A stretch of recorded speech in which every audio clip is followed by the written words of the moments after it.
मेरे प्यारे साथियों, नमस्कार। फ्रेंड्स, आज मैं एक अलग अंदाज में आप सबके सामने पेश होने जा रहा हूँ। वह अलग अंदाज क्या है? मैं आप सबसे आज बात करने जा रहा हूँ जनरेशन जेड के ऊपर, या यूं कह लीजिए कि इसे जूमर्स भी कह सकते हैं। तो मैंने इस पर करंट अफेयर्स के तहत बात करने का फैसला क्यों किया? मैं जानता हूं कि मुझे नहीं लगता है कि सिविल सर्विस एग्जामिनेशन में स्वतंत्र रूप से इस पर कोई प्रश्न आएगा, चाहे वो प्री एग्जामिनेशन हो या मेंस। फिर भी मैं इस पर बात करने जा रहा हूं, तो डेफिनेटली इसके पीछे कोई ना कोई कारण तो होगा ही। देखिए, जब भी आप अखबार में कोई भी खबर पढ़ते हैं या किताबों में ही कोई टॉपिक पढ़ते हैं, यदि उनके शब्दों के सही अर्थ के बारे में आपको जानकारी नहीं है, तो आप उसमें लिखा क्या गया है उसे पढ़ तो लेंगे, याद भी कर लेंगे, लेकिन उसे समझ नहीं पाएंगे। समझने के लिए बहुत जरूरी है कि यदि किसी नए शब्द से आपकी मुलाकात होती है, तो आप उस शब्द के अर्थ से परिचित हों। ये जो जनरेशन जेड शब्द है, ये कुछ इसी तरह का है। पश्चिमी देशों में इसका खूब उपयोग किया जाता है, लेकिन भारतीय अखबारों में भी अब आपको यह शब्द पढ़ने को मिलता होगा। अखबारों में अब काफी कुछ इस शब्द का इस्तेमाल किया जाने लगा है, और कुछ दिनों पहले ही हमारे प्रधानमंत्री जी ने भी अपने भाषण में बकायदे जनरेशन जेड शब्द का इस्तेमाल किया। तो मुझे लगा कि नहीं, इसके बारे में आपको अब कुछ न कुछ तो बताया ही जाना चाहिए, ताकि जब आप सुने या इस शब्द को अखबारों में देखें तो समझ सकें कि दरअसल ये है क्या। वैसे एक बात यहां मैं और भी बताना चाहूंगा कि आप इस टॉपिक को, यानी कि आप इस मेरे लेक्चर को चाहें तो सोशियोलॉजी से जोड़कर देख सकते हैं। जी हाँ, इसका कुछ न कुछ संबंध सोशियोलॉजी से भी है। तो आइए अब इस पर बात करते हैं। दरअसल जो जनरेशन जेड, तो इसमें एक शब्द है जनरेशन। जनरेशन का मतलब क्या है? पीढ़ी, पीढ़ियां। अब जानते हैं कि अक्सर हम आपस में बात करते हैं पीढ़ियों का अंतर।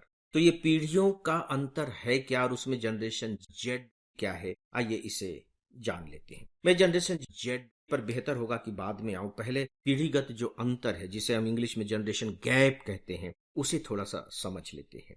देखिए, जनरेशन के लिए पहले जो दूरियां देखी गई, यानी कि जो डिस्टेंस देखा गया, जो फासला देखा गया उम्र का या सालों का, वर्षों का, वो 25 ईयर्स का था।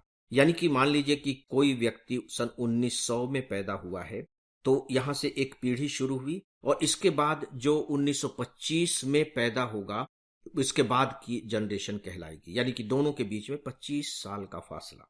ऐसा क्यों था? इसका बहुत ही सामान्य सा कारण है कि देखिए, लगभग लगभग ये मान लीजिए कि 20-21 साल में किसी का विवाह होता है। विवाह होने के बाद 1-2 साल के बाद फिर वो बच्चे होते हैं, और वो बच्चों को फिर से विवाह योग्य होने, अपने पैरों पर खड़े होने में कुछ साल लग जाते हैं। तो कुल मिलाकर के 25 साल में एक पीढ़ी, या कह लीजिए कि एक व्यक्ति अपने पैरों पर अच्छी तरह से खड़ा होता है, और उसकी जो मानसिकता है वो बन जाती है। यानी कि वो किसी विषय के बारे में क्या सोचता है, उसके जीवन मूल्य क्या है, उसकी विचारधारा क्या है, उसकी पसंद क्या है, 25 साल में लगभग लगभग स्थापित हो जाते हैं। तो 25 साल में इस नई पीढ़ी के मूल्य स्थापित हो गए, और 25 साल पहले की जो उसकी पीढ़ी है, वो किसकी पीढ़ी है? उसके पिता की पीढ़ी है। और पिता से पहले 25 साल की पीढ़ी कौन सी है? दादा की पीढ़ी है। तो ये 3 पीढ़ियां हो गई, दादा की पीढ़ी, पिता की पीढ़ी और खुद की पीढ़ी। तो इन पीढ़ियों के मूल्यों में अंतर होता है। ये बिल्कुल एक जैसा ही नहीं सोचते, और इसीलिए लगभग लगभग हर समय जो वर्तमान पीढ़ी होती है, उसकी उसकी टकराहट उससे ठीक पहले वाली पीढ़ी से होती रहती है। पिता और पुत्रों में टकराव होता रहेगा, पुत्री और बेटे में टकराव होता रहेगा। इसे ही हम कहते हैं जनरेशन गैप। और याद रखिए, ये कोई नई बात नहीं है।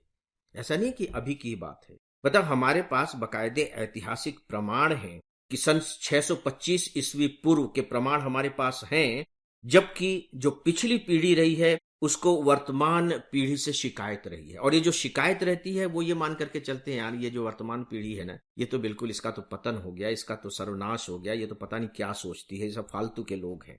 उस समय का वाक्य है कि आज कल के बच्चे तो बस ऐसे ही होते हैं।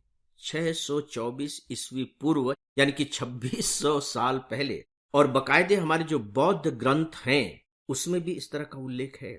हमारे समय में तो ये होता था। उसमें एक माँ कहती है अपने बेटे, अरे भाई, हमारे समय में तो ये होता था। इसका मतलब ये हुआ कि हमारे समय में तो ये होता था, आपके समय में ये नहीं हो रहा है। तो दोस्तों, ये लंबे समय तक चलता चला आ रहा है, इसलिए अगर आज उस तरह की टकराहट आपको देखने को या भोगने को मिल रही है तो इसमें कोई आश्चर्य की बात नहीं है। हाँ, समाजशास्त्रीय दृष्टि से इसे जो समाजशास्त्र में शामिल किया गया और इसका बाकायदे अध्ययन किया गया, वो 1960 के दशक में हुआ। मतलब बाकायदे इस पर अध्ययन किया गया और ये देखा गया कि नहीं, इन दो पीढ़ियों के बीच में जो संगीत की समझ है, जो मूल्य है, जो सरकार और के बारे में विचार है, राजनीतिक जो दृष्टिकोण है, जो सांस्कृतिक मूल्य है, वे अलग अलग होते हैं। और बाकायदे फिर इसकी परिभाषा भी स्थापित कर दी गई कि दरअसल ये जो पीढ़ीगत अंतर है, जो जनरेशन गैप है, वो होता क्या है। तो देखिए, इसकी परिभाषा को थोड़ा सा ध्यान से सुन लीजिए। पीढ़ीगत अंतर मूलतः एक पीढ़ी और दूसरी पीढ़ी के बीच विचारों और दृष्टिकोणों का अंतर है। वर्षों का अंतर तो है ही, लेकिन मूलतः यह विचारों और दृष्टिकोणों का अंतर है।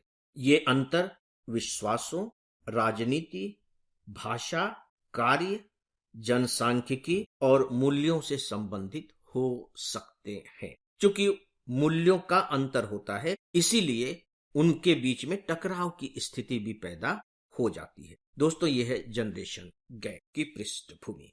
ठीक है, अब आइए हम बात करते हैं जनरेशन जेड के ऊपर। अब मैं जो बात करने आपसे जा रहा हूं, उसमें जो पीढ़ियों का गैप है वो कम हो गया है। याद रखिए, वो गैप 15 साल का हो गया, 25 से घट करके 15 साल का हो गया।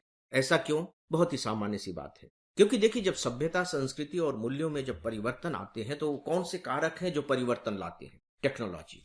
सबसे बड़ा जो परिवर्तन लाने की जो जिम्मेदारी होती है या जो फैक्टर होता है, वो होती है टेक्नोलॉजी। आप बहुत अच्छे से जानते हैं कि पिछले कुछ सालों से और स्पेशली 1990 के बाद से टेक्नोलॉजी में बहुत तेजी से परिवर्तन हो रहे हैं। और 2006-7 के बाद जब से आपके हाथ में ये व्हाट्सएप और यूट्यूब और इंस्टाग्राम वगैरह आने लगे, तब से तो ये रफ्तार और भी ज्यादा तेज हो गई है। तो हम 1960 की बात कर रहे हैं समाजशास्त्रीय दृष्टि से। इसके बाद से ही जनरेशन को देखें तो मैं पीछे से चल रहा हूं। हम 1965 के आसपास से आइए देखते हैं।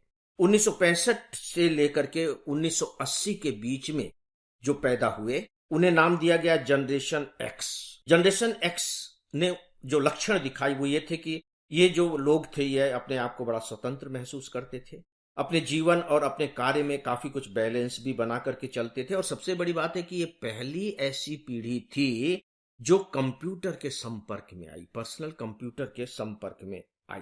और इनकी जो दृष्टि भी थी समाज के प्रति, काफी कुछ लिबरल थी। ये थोड़े थोड़े उदार थे।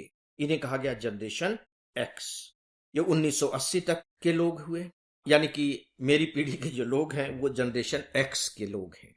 ठीक है, इसके बाद हुई दूसरी पीढ़ी, आई जनरेशन वाई। इसे मिलेनियल भी कहा गया। शताब्दी के अंत की पीढ़ी थी तो मिलेनियल पीढ़ी कहा गया।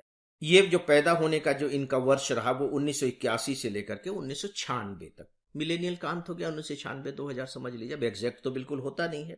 तो अब आप देखिए कि जो 1965 में टेक्नोलॉजी आ चुकी थी, पर्सनल कंप्यूटर वगैरह आ चुके थे, तो डेफिनेटली उसका थोड़ा सा और ज्यादा प्रभाव इनके ऊपर पड़ा। तो ये थोड़े से और लिबरल होते चले गए। अब जिसे हम जनरेशन जेड कहते हैं, वाई के बाद है ये जनरेशन जेड। इसकी चर्चा अभी अखबारों में होती है। इसमें जो बॉर्न ईयर हैं, जो नागरिक इसमें शामिल है, कह लीजिए, दो तरह की बातें कही जाती। 1996 से लेकर के 2010 के बीच में पैदा हुए हैं, या 1997 से लेकर के 2012 के बीच में जो पैदा हुए। अब चलिए हम मान लें कि जो 2010 के बीच में पैदा हुए, तो अब ये 2024 हो गया, तो मतलब 15 साल के वो हो चुके हैं। और जो 1996 में पैदा हुए होंगे वो अब 30 साल के होने जा रहे हैं। यानी कि यह जो जनरेशन है ये अभी युवा जनरेशन है। तो अभी की पीढ़ी को आप क्या कहेंगे? जनरेशन जेड, जूमर्स, इसके नाम से हम जानते हैं। तो आपको जो बहुत पॉपुलर मीडिया है उसमें जनरेशन जेड यही पढ़ने को मिलेगा।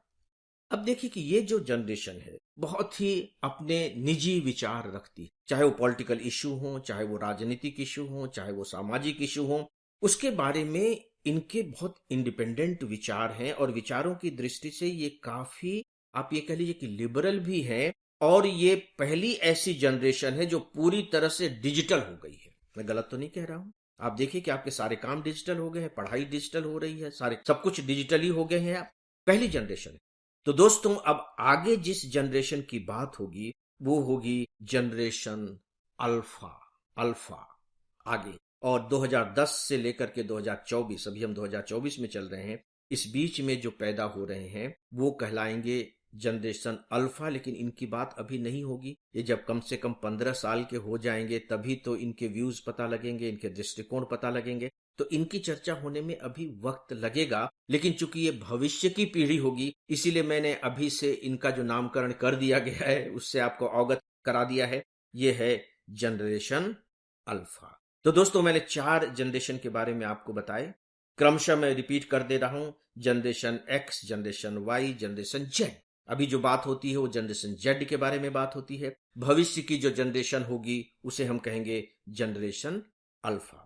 तो दोस्तों मुझे लगता है कि यह समझ डेफिनेटली आपके अंदर एक नई सोच, नई भाषा और नई समझ भी पैदा करेगी आर्टिकल्स के बारे में, और यहां तक कि आंसर राइटिंग के बारे में भी।